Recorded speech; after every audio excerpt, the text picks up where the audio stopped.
Setiap keindahan perhiasan dunia hanya istri saleha. Perhiasan terindah hanya istri saleha, istri yang saleha. Assalamualaikum warahmatullahi wabarakatuh. Bismillahirrahmanirrahim. Alhamdulillahilladzi arsala rasulahu bil huda wa dinil haqq liyudhhirahu 'alad dini kullih walau karihal musyrikun. Wassalatu wassalamu ala sayyidina Muhammadin wa ala alihi wa ashabihi ajma'in, amma ba'du. Qala Allah Ta'ala fil Qur'anil Karim, a'udzu billahi minasy syaithanir rajim. Bismillahirrahmanirrahim. Wa min ayatihi an khalaqa lakum min anfusikum azwaja litaskunu ilaiha wa ja'ala bainakum mawaddatan wa rahmah. Inna fi dzalika laayatin liqaumin yatafakkarun. Shadaqallahul azim wa shadaqa rasulullahin nabiyul karim walhamdulillahi rabbil alamin.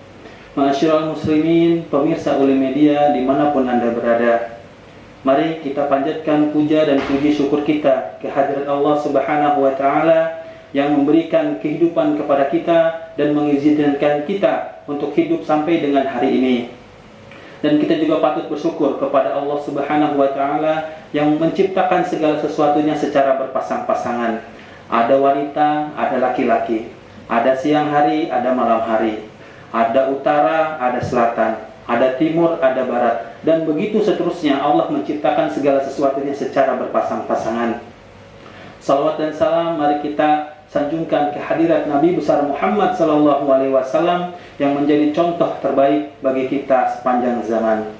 Ma'asyiral muslimin, pemirsa Uli Media yang dirahmati oleh Allah, dalam membangun sebuah rumah tangga tentu kita mencari yang namanya kebahagiaan.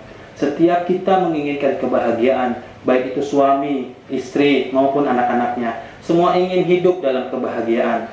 Kebahagiaan yang kita cita-citakan dipayungi oleh sebuah payung besar bernama cinta. Apa sebenarnya cinta itu? Setiap hari, setiap minggu, ribuan puisi, ribuan lirik lagu diciptakan atas nama cinta. Masing-masing orang mendefinisikan apa itu cinta. Berabad-abad lamanya, ratusan tahun, bahkan para pujangga yang terkenal seantero dunia memberikan definisi mengenai cinta. Jutaan lagu tercipta untuk mendefinisikan apa itu cinta. Karena cinta ada di dalam hati, bukan di dalam pikiran kita. Walaupun banyak pepatah mengatakan dari mata turun ke hati. Ma'asyiral muslimin, pemirsa Uli Media yang dirahmati oleh Allah. Cinta, menurut saya pribadi, cinta itu paling tidak memberikan 3 hal. Yang pertama, cinta itu memberikan keindahan. Barang siapa yang jatuh cinta, maka dia akan melihat dunia ini dengan segitu indahnya. Dengan begitu keindahan, dia melihat sesuatu serasa berbunga-bunga. Apalagi dia melihat si doi, hatinya deg-degan. Bahkan deg-degan itu penuh dengan guncangan-guncangan cinta. Cinta memberikan keindahan bagi setiap orang. Yang kedua, cinta itu memberikan energi. Energi yang begitu besar. Kita mungkin pernah merasakan yang namanya itu cinta kepada seorang wanita. Cinta itu memberikan energi yang positif, juga bisa memberikan energi yang negatif. Energi yang positif bisa kita salurkan. Misalnya kita mencari rizki untuk istri kita yang tercinta. Kita memberikan yang terbaik untuk keluarga kita. Itu adalah energi positif. Namun tidak banyak, tidak jarang orang mendapatkan energi yang negatif dari cinta ini. Mungkin dia kecewa, dan tidak sedikit pula orang yang bunuh diri karena cinta. Itu adalah energi yang negatif yang tidak boleh kita lakukan sebagai orang Islam. Lalu yang ketiga, cinta itu memberikan pengorbanan. Suami memberikan pengorbanan yang luar biasa kepada istrinya, kepada anak-anaknya, kepada keluarganya. Dia cari nafkah, siang malam, banting tulang, peras keringat, hanya untuk membahagiakan keluarganya. Cinta harus pengorbanan. Cinta membutuhkan pengorbanan. Barang siapa yang tak ingin memberikan pengorbanan, maka dia tidak boleh bercinta. cinta harus memberikan pengorbanan. Apapun itu, baik tenaga, baik waktu, baik pikiran, harus kita korbankan untuk demi keluarga kita yang terbaik. Ma'asyiral muslimin, pemirsa Uli Media yang dirahmati oleh Allah. Dalam bingkai rumah tangga, seorang suami membutuhkan istri yang soleha. Bahkan istri itu sendiri pun menginginkan dirinya menjadi istri yang soleha. Lalu bagaimana agar mendapatkan kriteria soleha ini? Mari kita bahas untuk ciri-ciri istri yang soleha. Al-Quran dalam surat An-Nisa ayat 34 menjabarkan pengertian dua ciri wanita yang soleha. Ayat tersebut berbunyi, fasalihatu qanitatun hafizatul lil ghaibi bima hafizallah. Ciri wanita yang soleha yang pertama adalah qanitatun, taat kepada Allah Subhanahu wa ta'ala. Wanita tidak bisa dibilang soleha kalau dia tidak taat kepada Allah. Ataupun dalam artian lain, taat artinya takwa. Takwa artinya menjalankan yang diperintahkan oleh Allah dan menjauhi yang dilarang oleh Allah Subhanahu wa ta'ala. Salah satu yang diperintahkan oleh Allah Subhanahu wa ta'ala adalah menutup aurat atau berhijab. Jadi tidak bisa wanita itu dikatakan soleha kalau dia tidak menutup auratnya. Bahkan Allah menjelaskan dalam beberapa ayat dalam kitab sucinya, ya, yang pertama dalam surat An-Nur ayat 31 dan surat Al-Ahzab ayat 59, di sana diterangkan dengan seterang-terangnya bahwa wanita diwajibkan untuk berhijab. Karena wanita adalah sebuah perhiasan, maka perhiasan itu menimbulkan keindahan, dan keindahan bagi kaum laki-laki menimbulkan syahwat. Apabila kaum wanita tidak menutup syahwat, maka kasihanilah kami para pria. Karena para pria tidak dapat menahan matanya apabila melihat suatu perhiasan yang indah. Oleh sebab itu, tutup aurat adalah kunci yang pertama untuk menjadi wanita yang soleha. Dan menjadi wanita yang takwa, tentu saja harus menjalankan ibadah-ibadah yang diperintahkan oleh Allah Subhanahu wa ta'ala, seperti sholat 5 waktu.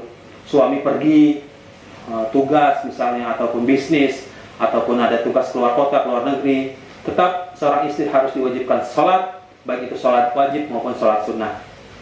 Dan juga ibadah yang lain seperti baca Al-Quran, sholawat. Contohnya saja seperti sholawat. Saat katakanlah seorang istri sedang memomong anaknya, atau sedang mendidik anaknya, sedang timang-timang, ataupun sedang masak, mungkin seorang istri itu bisa bersolawat agar anak hatinya tenang, ataupun sedang mainan robot-robotan atau mainan boneka-bonekaan dengan anaknya, maka seorang istri itu mungkin bisa murojaah hafalan-hafalannya.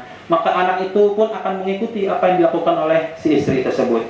Dan ibadah-ibadah yang lainnya yang dapat dilakukan oleh istri, seperti sedekah juga bisa dilakukan. Yaitu intinya adalah seorang istri bisa dikatakan istri yang soleha yang memiliki ciri-ciri yang pertama, yaitu takwa kepada Allah Subhanahu wa ta'ala. Lalu ciri yang kedua yaitu hafizatun, menjaga dirinya dan harta ketika suaminya tidak ada di rumah. Menjaga diri itu artinya adalah menjaga kehormatan dirinya dan menjaga kehormatan dari suaminya. Saat suami tidak ada, tidak boleh seorang istri menerima tamu laki-laki tanpa seizin dari suaminya. Dan juga tidak boleh dia keluar rumah, katakanlah pergi jauh, tanpa seizin dari suaminya itu. Maka seorang istri wajib menjaga diri dan hartanya saat suami tidak ada di rumah. Dari pengertian ini kita bisa mengambil kesimpulan, saat suami tidak ada di rumah, dia wajib menjaga dirinya, apalagi bila suaminya ada di rumah. Tentu saja sang istri ini wajib dan lebih wajib lagi menjaga dirinya agar dirinya terlihat lebih indah di mata suaminya. Bila suami ada di rumah, maka istri harus juga menjaga suaminya. Menjaga dalam hal apa? Kita akan membahas seorang istri menjaga suaminya dalam 4 hal. Yang pertama, seorang istri harus menjaga mata dari seorang suami itu. Maksudnya apa? Katakanlah suami pulang dari kerja, si istri pun harus pandai-pandai bersolek agar suaminya senang. Dia harus dandan secantik mungkin, memakai pakaian yang istilahnya bagus. Jangan hanya menor pas saat kondangan doang. Istri kondangan kan untuk orang lain, walaupun memang harus kita ya paling tidak secara estetika terlihat bagus, tapi secara syariat Islam istri harus terlihat cantik, terlihat wangi, terlihat enak dilihat di mata suaminya yang sedang di rumah. Yang kedua, seorang istri pun harus menjaga hati suaminya. Hati itu sangat penting, karena kalau tidak dijaga, hati itu bisa kemana-mana. Sebagai contoh, saat ada teman suami main, tentu kita pun harus menjaga hati dari suami kita. Kita tidak boleh seorang istri berkata kasar, berkata keras kepada suami saat ada orang lain. Itu pun harus menjaga kode etik, hatinya suaminya juga harus kita jaga. Atau ada saudaranya main ke rumah, lalu si istri mencak-mencak, ada mertuanya main, si istri malah marah-marah, itu hati suami akan terluka oleh hal-hal seperti itu. Ataupun mungkin dalam kondisi mungkin sedang kekurangan, seorang istri terlalu banyak mengeluh yang dapat melukai hati suaminya, itu pun tidak baik. Maka sebagai istri yang soleh harus dapat menjaga hati dari suaminya. Lalu yang ketiga, seorang istri pun harus jaga perut dari suaminya. Apa maknanya? Perut itu makanan ataupun minuman. Kalau si istri bisa masak, maka dia harus memasak masakan kesukaan dari suaminya. Misalnya, suaminya suka jengkol, bikinin jengkol yang enak. Suaminya suka opor, bikinin opor yang enak. Kalaupun nggak enak, ya kasih aja senyum-senyum sedikit biar si suami senang. Yang penting intinya, jaga perut si suami agar dia tidak makan di luar. Kalaupun memang harus makan di luar, ya paling tidak sekeluarga jalan. Intinya adalah jaga perut si suami agar dia tetap kenyang.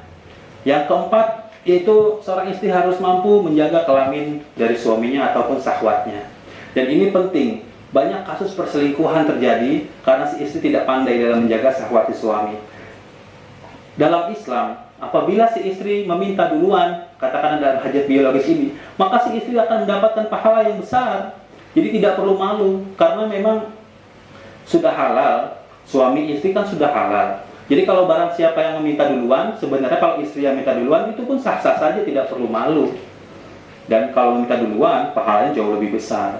Dan ini adalah syarat agar bisa menjaga si suami. 4 hal yang harus dilakukan istri untuk menjaga suami. Yang pertama, jaga matanya. Yang kedua, jaga hatinya. Yang ketiga, jaga perutnya, jangan sampai kosong. Dan yang keempat, jaga syahwatnya. Jangan sampai karena syahwat ini rumah tangga menjadi berantakan. Bagus-baguslah atau baik-baiklah servis suami di rumah. Jangan pernah ragu, jangan pernah malu. Lakukan yang terbaik untuk suami kita, untuk suami ibu-ibu tentunya.